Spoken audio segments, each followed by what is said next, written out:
السلام علیکم. آپ دیکھ رہے ہیں دلیل ڈیجیٹل اور میں ہوں آپ کی ہوسٹ نشتہ ڈار. آج کے ویلاگ میں ہم ڈسکس کریں گے پاکستان کا ابھرتا ہوا کردار. کیسے پاکستان کی فارن پالیسی جو ہے وہ دنیا بھر میں اس کی گونج آ رہی ہے. پاکستان نے جو پازیٹیو رول پلے کیا ہے ایران اسرائیل وار میں وہ بھی آپ کے سامنے ہے. مگر کچھ ایسے عناصر جو ہیں پاکستان کو تھوڑا سا ڈسٹرب کرنا چاہ رہے ہیں. پاکستان کی عوام کے اندر ایک ایسا غلط نیریٹو دینا چاہ رہے ہیں جو سراسر غلط ہے. پہلے ڈسکس کرتے ہیں پاکستان کا role as a mediator. Pakistan نے بے حد خوبی سے اپنا رول ادا کیا ہے اور اس کی جو مثال ہے وہ بڑی سمپل مثال ہے. جیسے ہی پاکستان نے یہ انیشیٹ لیا کہ ہم ایران اور اسرائیل کی وار میں میڈیٹ کرنے کی کوشش کرتے ہیں، دنیا بھر میں تمام مسلم ممالک نے اور کیسے ایسے بھی ممالک ہیں جنہوں نے پاکستان کا اس رول کو اپریشیٹ کیا. پھر ہم نے یہ بھی دیکھا کہ پاکستان کے جو پرائم منسٹر ہیں شہباز شریف کی جانب سے ٹویٹ کی گئی اور اس کو ری ٹویٹ کیا امریکن پریزیڈنٹ ڈونلڈ ٹرمپ نے. اس سے یہ پتہ چلتا ہے کہ پاکستان کی جو ایفرٹس ہیں وہ سرفس کے اوپر بھی نظر آ رہی ہیں. پھر ہم نے یہ بھی دیکھا کہ حال ہی میں ایران نے ہمیشہ پاکستان کے رول کو اپریشیٹ کیا ہے. ہم نے پہلے بھی ولاگ میں ڈسکس کیا کہ کیسے ایرانین پارلیمنٹ میں پاکستان تشکر پاکستان کی گونج بھی آئی اور کیسے ایران نے پاکستان کو سراہا کہ پاکستان ہمیشہ اپنے مسلم ممالک کے ساتھ کھڑا ہے. Iran is not the only country. Pakistan has established a good relationship, a very wise foreign policy with the rest of Muslim mamalik. But ہم نے یہ بھی دیکھا کہ پاکستان کی جو تشکر پاکستان کی جو ایک اگین گریٹفل ہوا جو ہمارے جو ایران کے فارن منسٹر ہیں عباس اراغچی، ان کی جانب سے ٹویٹ کیا گیا. انہوں نے بتایا پاکستان کو کہ ہم آپ کے بہت زیادہ we thank you for all the efforts. Once again پتہ چلتا ہے کہ پاکستان جو ہے وہ عالمی سطح پہ بڑا ہی اوپر جا رہا ہے. پھر اس کے بعد انڈیا آتا ہے. انڈیا کا رول ڈسکس کر لیں. انڈیا کی بھی بڑی ایفیلیشن ہے ایران کے ساتھ، مگر انڈیا جو ہے جب سے انڈین پرائم منسٹر اسرائیل کا دورہ کر کے آئے ہیں ان کی الگ ہی فارن پالیسی ہے. ان کی فارن پالیسی تو نہیں ہے، اس کو میں پرسنل پالیسی کہوں گی کہ کیسے وہ ہٹ کے اپنے آپ کو رکھ رہے ہیں. چاہے وہ ایرانی نیوی کے اوپر انہوں نے کسی قسم کی مدد نہیں کی، انسانیت کا تو انہوں نے کہتے ہیں کہ دھجیاں اڑا دیں، انہوں نے کسی بھی طرح مدد نہیں کی کہ وہ جو ڈوب رہے ہیں ان کو سہارا بن جائے.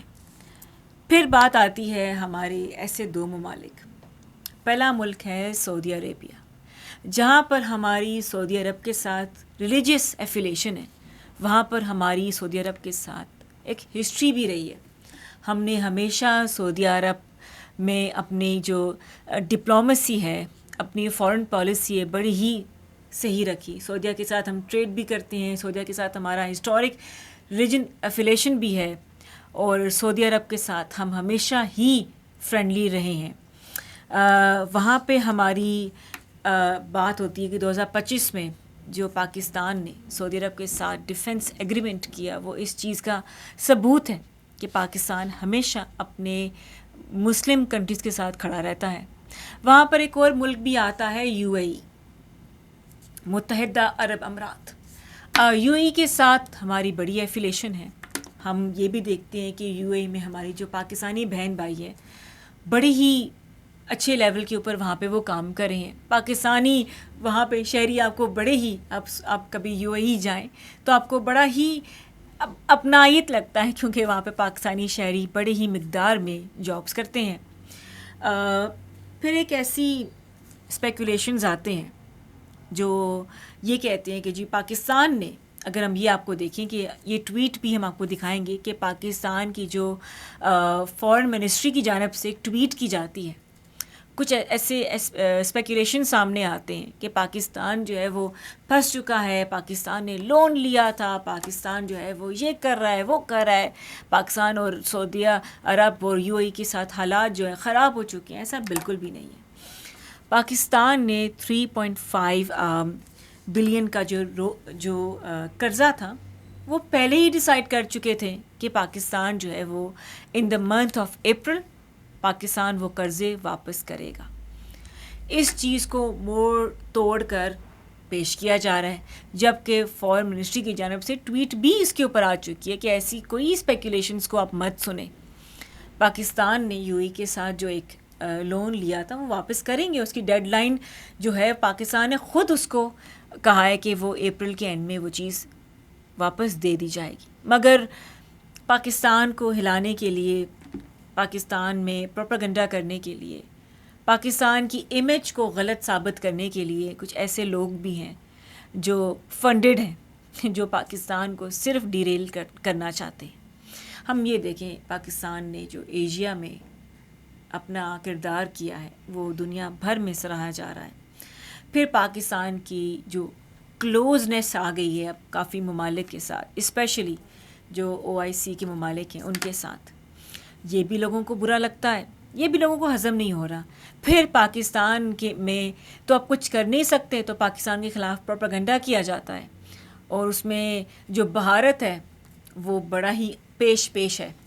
انڈیا کو لگتا ہے کہ وہ تو کچھ نہیں کر پائے، انڈیا کو لگتا ہے کہ وہ تو فیل ہو رہی ہیں. اب انڈیا سوچ رہا ہے کہ اب فیل تو ہو چکے ہیں، اب کیا کریں، let's go against Pakistan like always. مگر پاکستان کو یہ کچھ بھی نہیں کر سکیں گے. پاکستان کی جو ٹاپ ملٹری اسٹیبلشمنٹ ہے، پاکستان کے جو ادارے ہیں، اور پاکستان کی جو گورنمنٹ ہے، اب وہ ہائیلی انٹرنیشنل لیول کے اوپر اپریشیٹ ہو رہی ہے، اور وہ ایک پیج پر ہے. اس طرح کی چیزیں، اس طرح کی جھوٹی کہانیاں، اس طرح کے پروپیگنڈے اب پاکستان میں نہیں چل سکتے. اور پاکستان کی عوام سے بھی ریکویسٹ ہے کہ کوشش کریں ان چیزوں کو آپ بالکل بھی نظر نہ دیں، کیونکہ یہ کچھ نہیں کر سکتے. یہ صرف بیٹھ کر پاکستان کے اگینسٹ زہر اگل سکتے ہیں. بس یہی کہنا ہے کہ پاکستان کا جو رول ہے وہ انشاءاللہ دن بدن آپ کو سامنے نظر بھی آئے گا کہ کیسے پاکستان جو ہے وہ اتنا بڑا ملک بن چکا ہے. پاکستان جو ہے ٹویٹر پہ ٹرینڈ ہوتا ہے، اسلام آباد ٹویٹر پہ ٹرینڈ ہوتا ہے. اس کی ایک ہی وجہ ہے کہ پاکستان ہمیشہ پرامن ملک رہا ہے. پاکستان نے کبھی بھی جنگ کو اور تشدد کو ٹائم نہیں دیا، نہ انڈورس کیا ہے، چاہے وہ کتنے اٹیکس ہیں ہم یہ کریں. پاکستان ہمیشہ اپنے آپ کو منوایا ہے، پاکستان نے ہمیشہ جیت حاصل کی ہے. تو یہی پتہ چلتا ہے کہ کچھ ایسے لوگ ہیں جو ڈسٹربنس کریٹ کرنا چاہ رہے ہیں. Let's not focus on those people, let's celebrate Pakistan's image and Pakistan's role in Asia اور دنیا بھر میں بھی. آئی ہوپ آج کا ویلاگ آپ کو پسند آیا ہو. ہمیں اپنی فیڈ بیک دیجیے گا، اور keep supporting and keep watching Delhi digital. اپنا خیال رکھیں. اللہ حافظ. پاکستان زندہ باد.